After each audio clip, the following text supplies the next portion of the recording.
Guys, कैसे हो सब।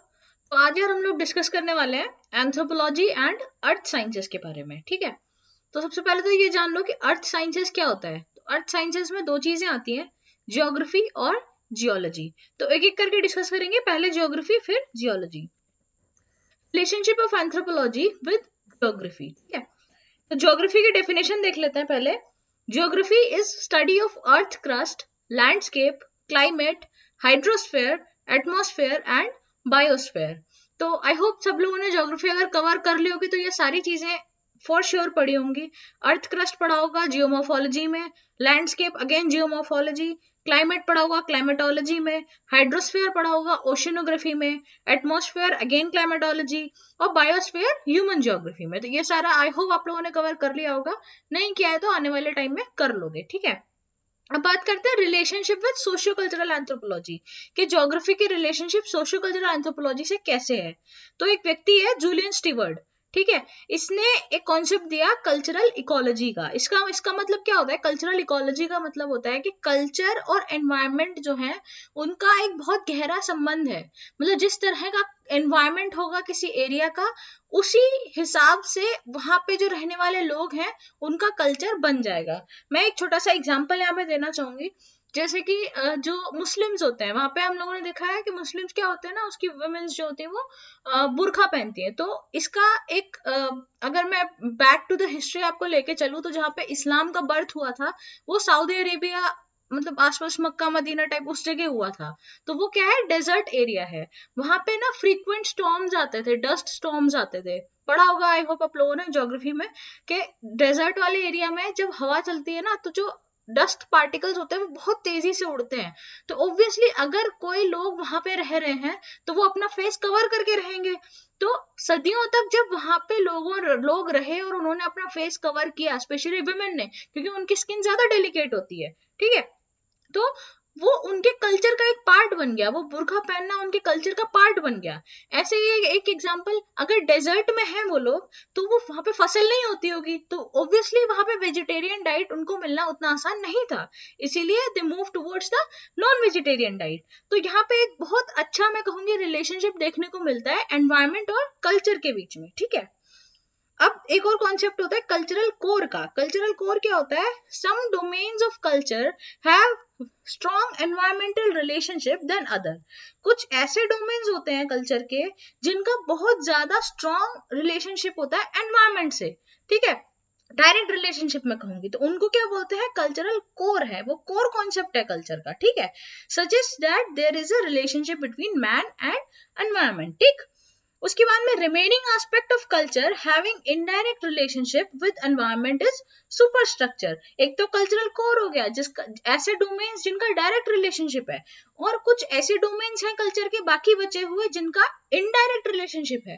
वो डायरेक्टली किसी कल्चर किसी एनवायरनमेंट से डिपेंड हो गए कल्चरल एक्टिविटीज में कन्वर्ट नहीं हुए हैं, बट वो इनडायरेक्टली हुए हैं, इफेक्ट हुआ है उनपे इन्वायरमेंट का। ठीक है, तो उसको क्या बोलते हैं, सुपर स्ट्रक्चर बोलते हैं। ठीक है, रिलेशनशिप विद फिजिकल एंथ्रोपोलॉजी से बात कर लेते हैं अब।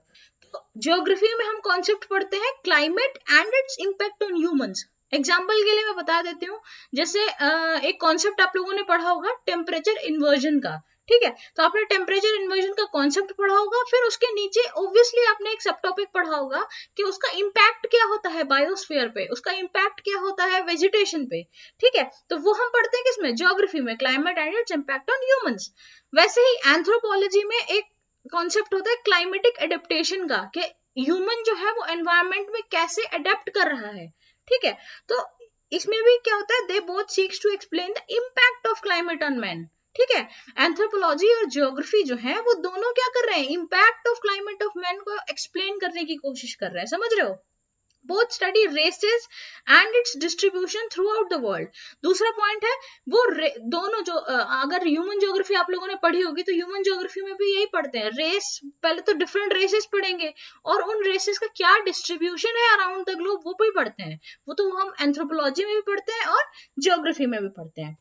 आगे बढ़ते हैं, रिलेशनशिप विद आर्कियोलॉजिकल एंथ्रोपोलॉजी, अभी तक हमने किस किस से पढ़ लिया, सोशियो कल्चरल एंथ्रोपोलॉजी से पढ़ा, फिर हमने फिजिकल एंथ्रोपोलॉजी से पढ़ा, अब हम पढ़ रहे हैं आर्कियोलॉजिकल एंथ्रोपोलॉजी से।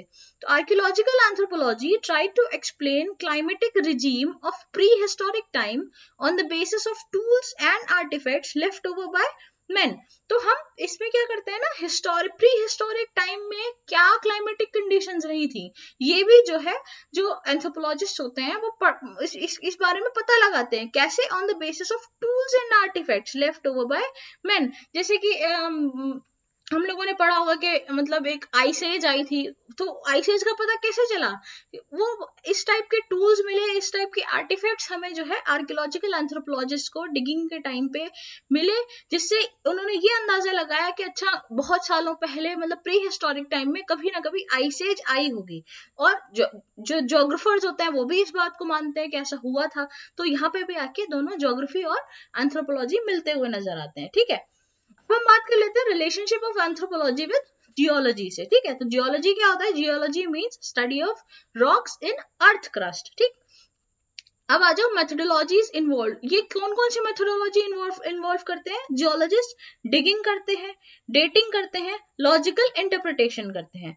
अब यही सारी जो मेथोडोलॉजीज है ना, ये आर्कियोलॉजिकल एंथ्रोपोलॉजिस्ट भी करते हैं, क्योंकि अगर उनको फॉसिल्स ढूंढने हैं तो वो डिग करेंगे, उसकी डेटिंग करेंगे, उससे इंटरप्रिटेशन भी करेंगे। तो यहाँ पे रिलेशन समझ में आ रहा है ना दोनों का। ठीक है, वही हम अभी डिस्कस कर लेते हैं, रिलेशनशिप विद आर्कियोलॉजिकल एंथ्रोपोलॉजी।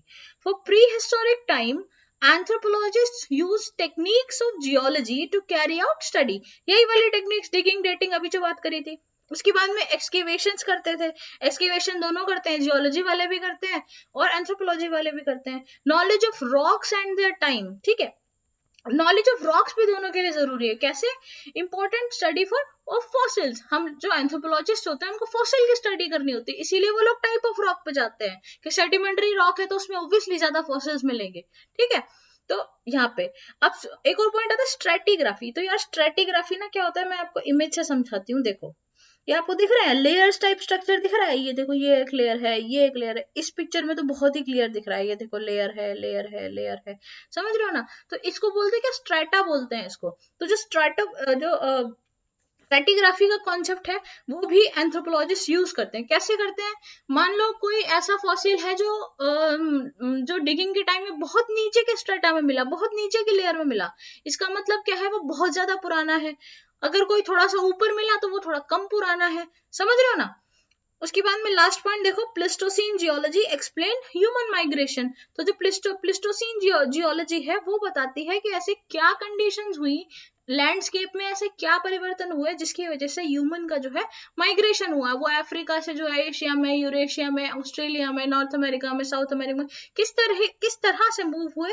तो वो प्लिस्टोसीन जियोलॉजी के कॉन्सेप्ट में हम पढ़ते हैं, और वही हम एंथ्रोपोलॉजी में भी पढ़ते हैं, किसमें, आर्कियोलॉजिकल एंथ्रोपोलॉजी में।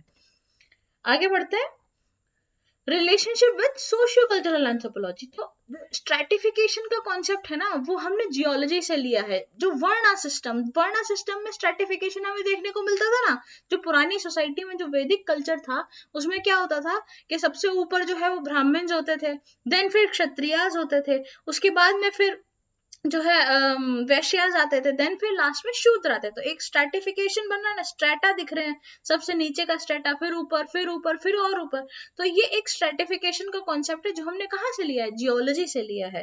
तो इस तरह से सोशियो कल्चरल एंथ्रोपोलॉजी भी कहीं ना कहीं से जियोलॉजी के कॉन्सेप्ट से जुड़ी हुई है, बहुत ज्यादा रिलेशनशिप नहीं है, बट अगेन कॉन्सेप्ट हमने उनका बोरो किया है। Relationship between geology and anthropology is all regarding methodology, क्योंकि दोनों के मेथड सेम है, समझ रहे हो ना। तो आज के लिए केवल इतना ही, अगले लेक्चर में हम लोग बात करेंगे एंथ्रोपोलॉजी एंड हिस्ट्री के बारे में। तब तक के लिए good luck, thank you so much.